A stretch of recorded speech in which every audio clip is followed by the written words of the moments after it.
All right, so let's talk about how to grow your quads. This advice is in the context of muscle growth specifically, so keep that in mind when you hear my recommendations. We're going to talk about 3 different categories of quad exercises that I think you should be incorporating into your program, as well as the rationale behind each. But before we do that, let's check out some quick quad anatomy.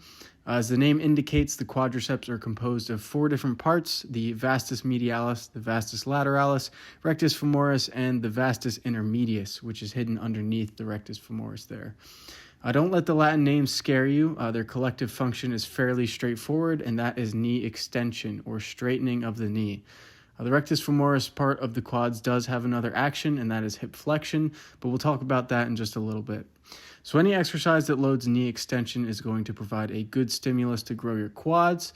And with that being said, let's get into specific things that you can do in the gym to improve your quad training.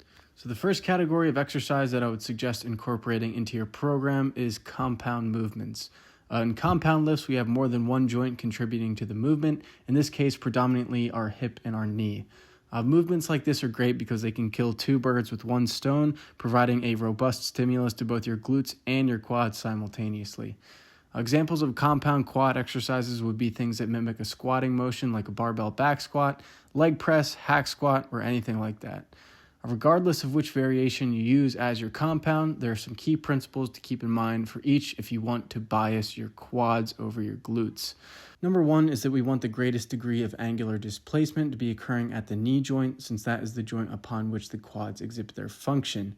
This means that in the bottom position, your leg should be bent as much as possible. Not only does that force the quads to do more work, but it also places them into a more lengthened position, which will make them grow more. By performing your compounds in this manner, you will also be able to get more growth out of using less weight, as we are only concerned with internal tensions that muscles produce rather than the total external load being used. So if you're doing a leg press like I'm doing here, you're going to want to put your feet as low on the platform as you can possibly get them while maintaining full foot contact with the platform. Yes, my heels do come up just a bit at the bottom, but that is a personal preference and not what I would recommend for most people. And yes, it is okay to lock your knees out at the top, although I would suggest being a bit more gentle than I'm being here. If you're having trouble maintaining full foot contact with the platform, I would suggest investing in some squat shoes that have an elevated heel. If you don't want to buy squat shoes, you can also improve your ankle dorsiflexion range of motion by performing a stretch such as the one you see here. Both of these things will help alleviate that issue. It's up to you which one you choose to implement. I would also suggest reclining the seat as much as possible. You can see that when I leg press, I have a bunch of padding behind my lower back. This is so I start the movement in a lesser degree of hip flexion, or in other words, I am more reclined than I would be if I did not have the padding. This is another tip that will help you get more range of motion at the knee joint and thus more growth in your quads. If you choose to do a variation other than a leg press, such as a squat, ensure that you're getting full range of motion at the knee. You can do this by maintaining more upright posture, using squat shoes and other heel elevation devices as necessary. Of course, this is not the only viable way to squat or perform compound quad movements, but it is the best way to squat and perform compounds in my opinion, if you're interested in growing your quads more so than your glutes. The second category of exercise I suggest incorporating into your program is an isolation movement. In an isolation, only one joint is moving, in this case our knee. The clear pick, in my opinion, for a quad isolation movement is going to be the leg extension. Most leg extension machines exhibit peak resistance when the quad is most shortened, and as I'm sure you've heard me mention before, muscles grow more in their lengthened position as well as when peak resistance occurs in that lengthened position. But I'm not overly dogmatic about that, and I don't think it's a bad idea to incorporate at least some exercises that emphasize the mid and shortened ranges. With that being said, if you do want to turn the leg extension into a more stretch-focused movement, then move the seat all the way back so that your torso and upper leg form as close to a straight line as possible. The reason this stretches the quad more is because of the rectus femoris. As I mentioned earlier, the rectus femoris is a hip flexor muscle, so the further we put ourselves into a hip extension, the more we stretch the rectus femoris.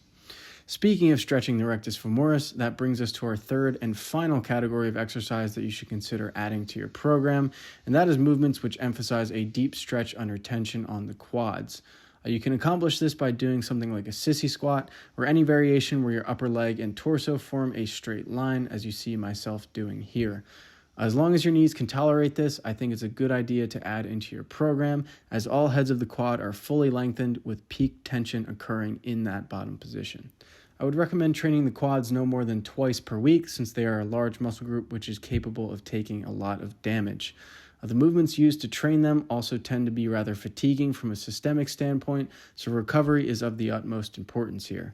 A good starting point for weekly volume, in my opinion, would be between 6 and 14 sets. I would suggest using heavier loads, somewhere between 50 and 85% of your 1 rep max for each exercise. Quad exercises, especially compound quad exercises, tend to be very taxing on the cardiorespiratory system, so training with heavier loads in a lower rep range ensures that your quads are the limiting factor during each set and not your cardiorespiratory system. With that being said, I would keep your rep ranges between 5 and 20 reps per set. If you do want to go higher on reps, more so in accordance with my previous recommendations of 5 to 30 reps per set, then I would suggest reserving your higher rep sets for isolation movements rather than compounds for the reasons we just discussed. So pick the variations you want to use and keep them in your program as long as they feel fresh. And as always, use good technique and train close to failure, being extra mindful of systemic fatigue and recovery in this instance.